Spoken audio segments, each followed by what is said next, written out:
Generative AI is like a super smart computer program that can create new things all by itself.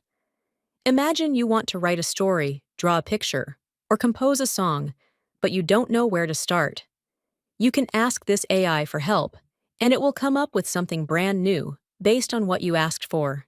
Here's how it works. The AI has been trained on tons of examples of whatever you want it to make, like stories, images, or music. It learns patterns from those examples and uses that knowledge to create something similar but completely new.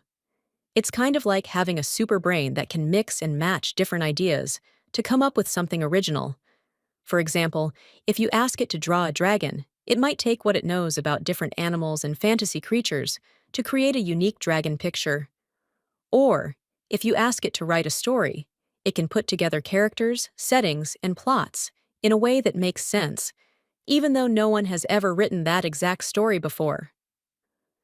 Generative AI is used for all sorts of things, like making realistic video game worlds, helping artists brainstorm ideas, or even creating new recipes.